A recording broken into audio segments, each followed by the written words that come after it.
Simple ওয়েতে এবং simple ingredients দিয়ে এখন থেকে নিজেরাই তৈরি করে নিই ডিমের কাটলেট। বাই দ্য ওয়ে, আসসালামু আলাইকুম, ওয়েলকাম টু মাই চ্যানেল। আজ আমরা যে রেসিপিটি তৈরি করতে যাচ্ছি এগ কাটলেট, এটি খুবই সহজ এবং ইজি ওয়েতে আমি আপনাদেরকে এটি তৈরি করে দেখাবো।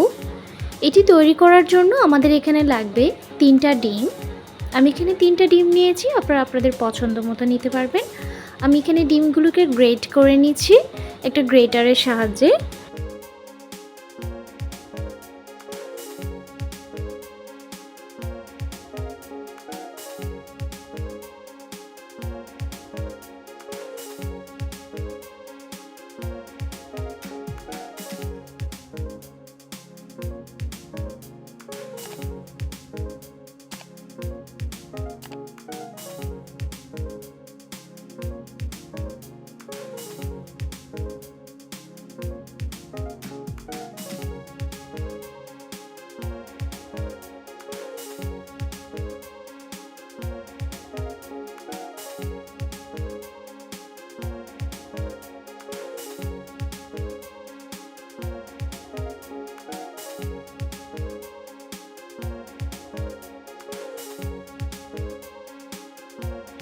এরপর আমি এখানে বাইন্ডিংয়ের জন্য দিয়ে দিচ্ছি বেসন দিয়ে দিচ্ছি 3 থেকে 4 টেবিল স্পুন।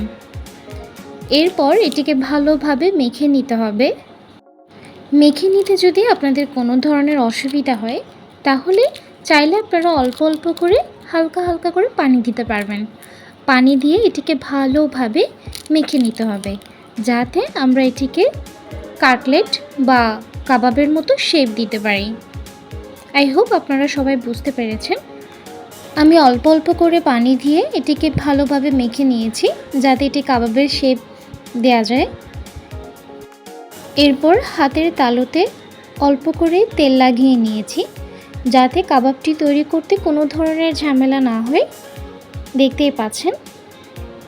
এরপর আমি অল্প অল্প নিয়ে এগুলোকে কাবাবের শেপ তৈরি করে নিয়েছি, দেখতেই পাচ্ছেন। খুবই ইজি এবং খুবই সহজ। আপনারা চাইলে বাসায় থাকা উপকরণ দিয়েও এটি তৈরি করতে পারবেন, আর এটি অনেক সুস্বাদু হয়ে থাকে। গরম গরম ভাতের সাথে খুবই মজাদার, খুবই টেস্টি হয়। আই হোপ আপনারা বাসায় একবার ট্রাই করে দেখবেন আর অবশ্যই আমাকে জানাবেন। এরপর আমি একে একে সব কাবাবই তৈরি করে নিচ্ছি।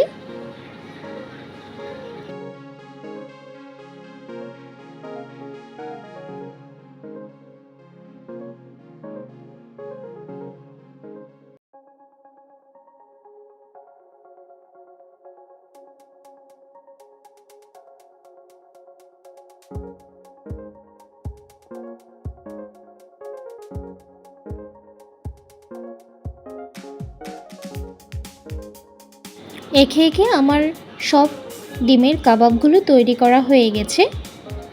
এরপর আমি চুলায় তেল দিয়ে দিয়েছি। প্রথমে একটি পেঁয়াজ দিয়ে দেখছি এটি হয়েছে কিনা।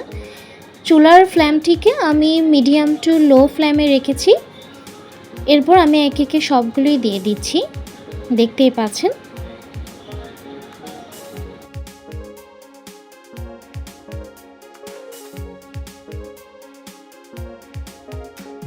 একে একে সবগুলো দেওয়ার পর উল্টিয়ে পাল্টিয়ে এগুলোকে ভেজে নিচ্ছি। এগুলো যে কি সুন্দর একটা স্মেল আসছে, just wow. By the way, আপনাদের পছন্দের কোনো রেসিপি থেকে থাকলে অবশ্যই কমেন্টস বক্সে জানাতে ভুলবেন না। চেষ্টা করব রেসিপিগুলো তৈরি করে দিতে। এই কাবাবগুলোকে ফ্রাই করে নিতে আমার 4 থেকে 5 মিনিট সময় লেগেছে। দেখতেই পাচ্ছেন কাবাবগুলো তৈরি হয়ে গেছে।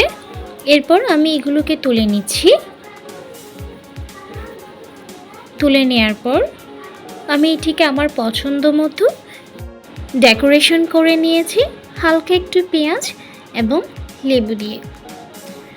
আশা করি আপনাদের আমার এই রেসিপিটি ভালো লেগেছে, আর অবশ্যই ভালো লাগলে পাশে থাকবেন এবং আমার চ্যানেলটিকে সাবস্ক্রাইব করবেন। আজকে এই পর্যন্ত, দেখা হবে অন্য একটি রেসিপি নিয়ে। আল্লাহ হাফেজ, আসসালামু আলাইকুম। সবাই অনেক ভালো থাকবেন।